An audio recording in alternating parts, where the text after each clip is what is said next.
To the Cowbell Kingdom Road Reaction Postgame Show. I am James Ham. What is going on? The Sacramento Kings knock off the Phoenix Suns 114 to 112 in double overtime.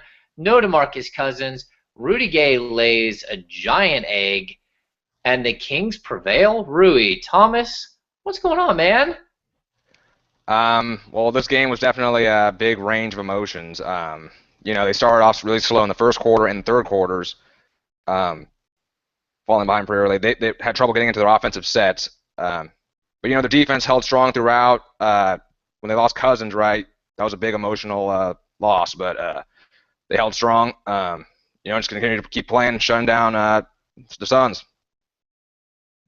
Yeah, absolutely incredible. I don't think I could be any more shocked. I know that I've had to leave my phone in the other room because my phone is like, it may actually break my phone what's just happened. I mean, you put out a couple of tweets, they're going viral. It's just nuts. Kings fans are so excited. The Sacramento Kings are 5-1. They've started, I think this is the first time since the 95-96 season that the Kings have started the season 5-1, something crazy like that. I mean, the stats keep rolling out here about how incredible this run is by the Sacramento Kings. I don't even know what to say. I think everyone said, you keep hearing people say, what happens when Rudy Gay has a bad night or DeMarcus Cousins has a bad night and this team is stuck relying on what's left? And that is exactly what happened tonight. I mean, DeMarcus Cousins was an absolute beast early in this game. I mean, he finishes with 25 points and 18 rebounds in 35 minutes. He only shoots 6 of 14 from the field, but again, 13 of 14 from the line. He goes to the line, I think it was 11 times in the first half. He hits 10 of them.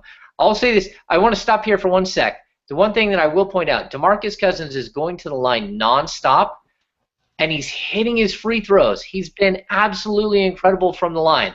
So this is one of those games where you're seeing DeMarcus start to build, but then he gets dinged with just some ridiculous foul calls that were shocking, Rui. They were shocking, and he fouls out on an offensive foul. I mean, what else can you say about what happened there with DeMarcus Cousins?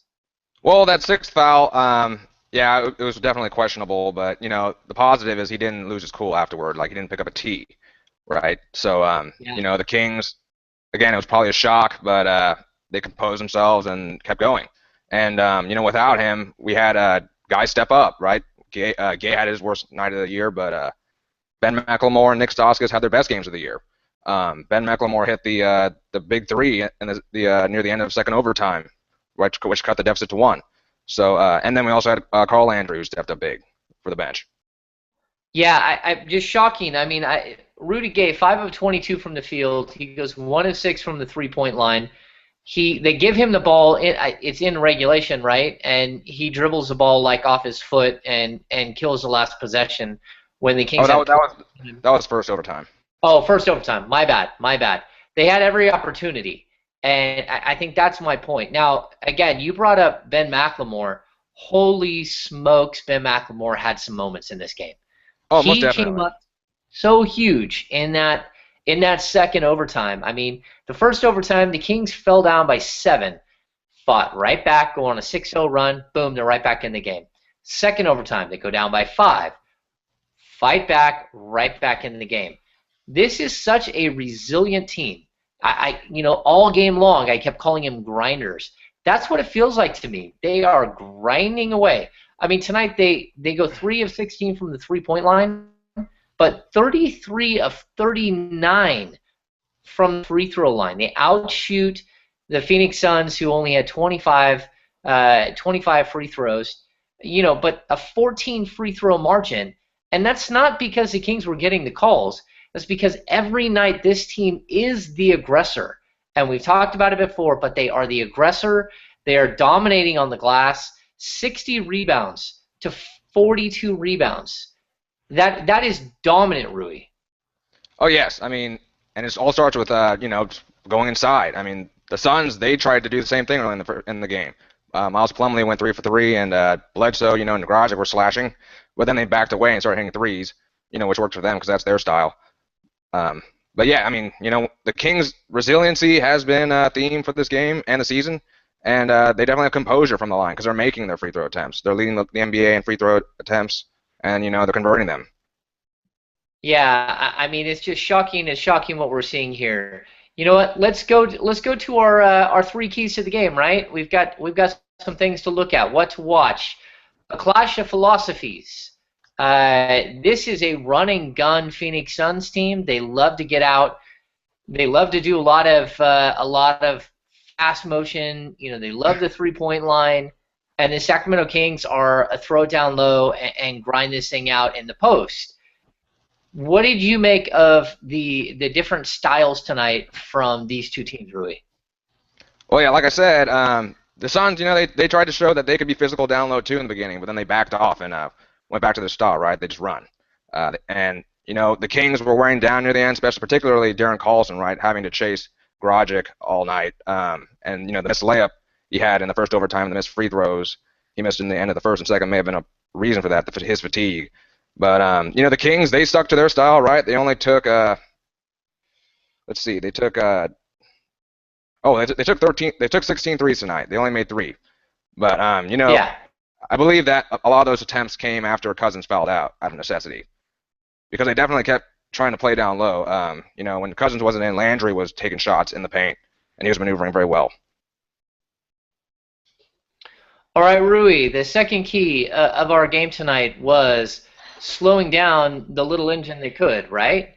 That Yes. that was a huge thing coming into this game. Isaiah Thomas has been blowing up, averaging 18.6 points and 52.3% from the field coming into tonight. And he has a bust of a game. 17 minutes, 1 of 4 from the field. I think he's a little emotionally drained. He's got some stuff going on in his personal life.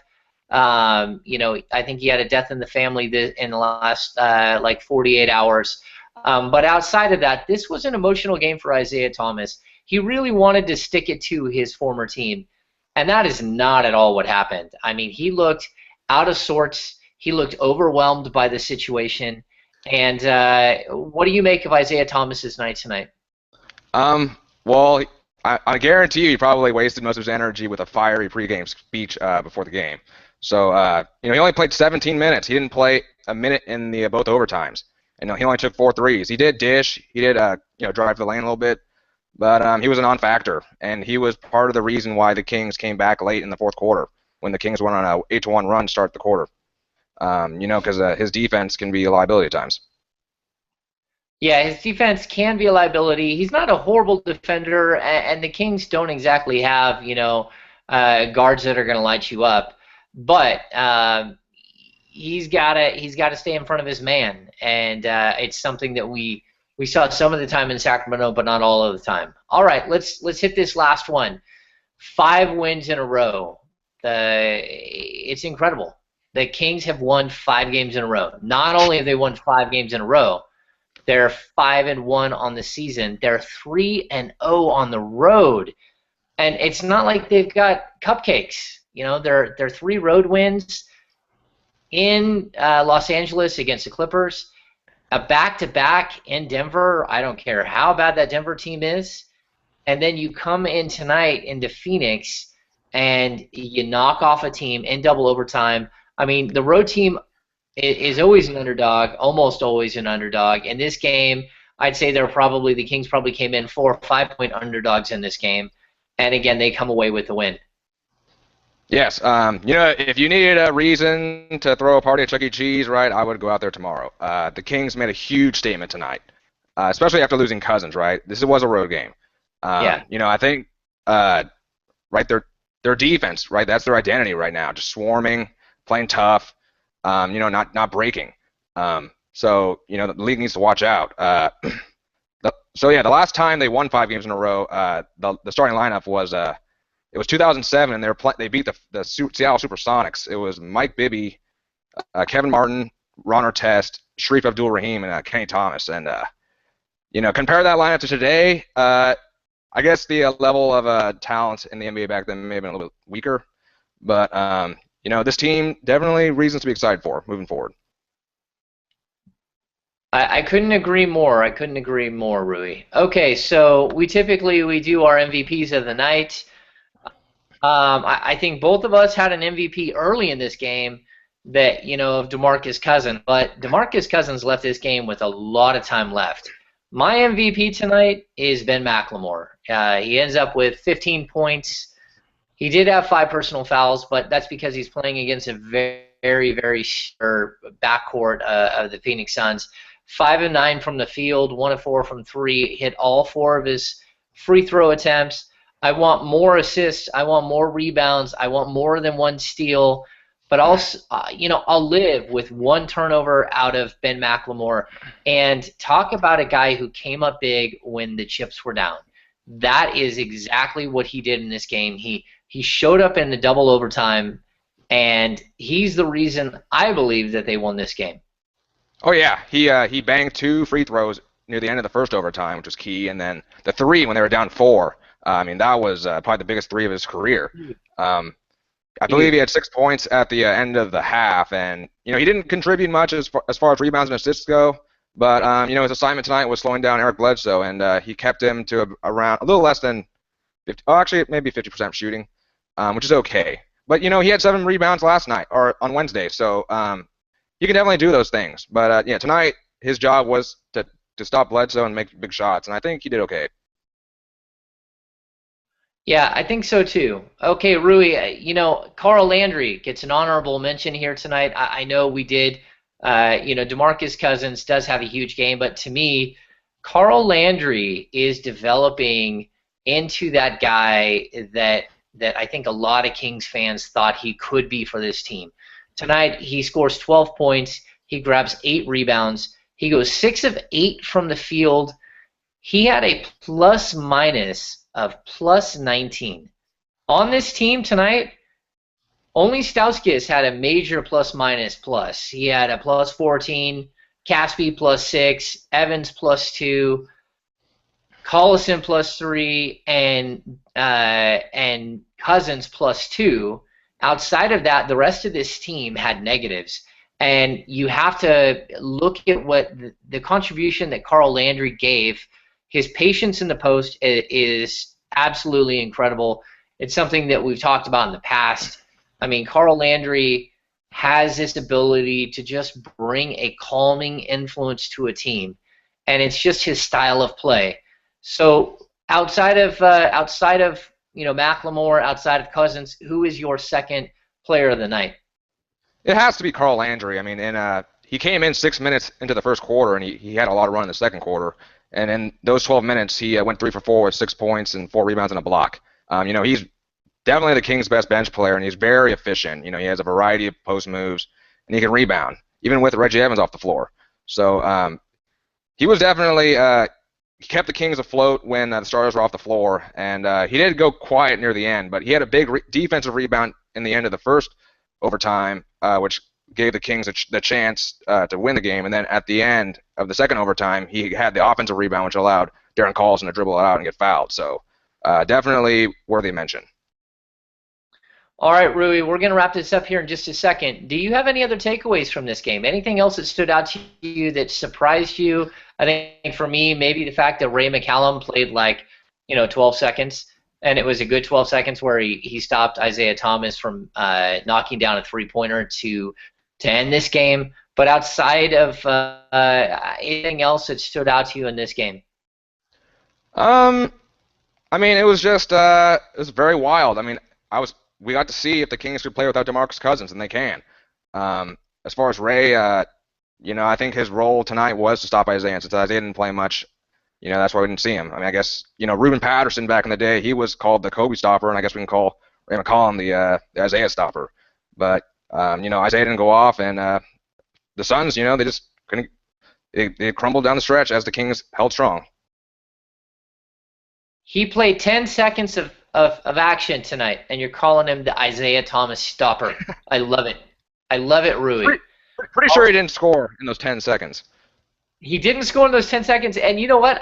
I don't know when this happened, but according to NBA.com box score, Derek Williams played 6 seconds tonight. I didn't see that. I would have chalked him up for another DMP CD. But the Sacramento Kings are winning. They are now 5-1 on the season. They're in the middle of a 4-game road trip, and that 4-game road trip is very unpleasant. OKC on Sunday, Dallas on Tuesday, Memphis on Thursday before returning home to face the San Antonio Spurs and the Pelicans and the Chicago Bulls. And we keep talking about, oh, the schedule, the schedule, the schedule. I hate to tell you this, but the Sacramento Kings are buzzing through the schedule. They are doing the unthinkable. They are 5-1 on the season, and they are doing it in an old-fashioned, hard-nosed, get to the free throw line, out-rebound, out-physical, out-defend your opponent style, and I couldn't be more impressed. Rui, for Rui Thomas, I am James Ham. Thank you for joining us on the Cowbell Kingdom post-game road reaction show. We're going to turn this thing into a podcast. It will be available tomorrow morning, and you can listen to this on your Saturday morning while you're drinking your coffee, walking around in your robe. So, again, thank you for tuning in to the Cowbell Kingdom post-game road reaction show. We'll see you on Sunday night.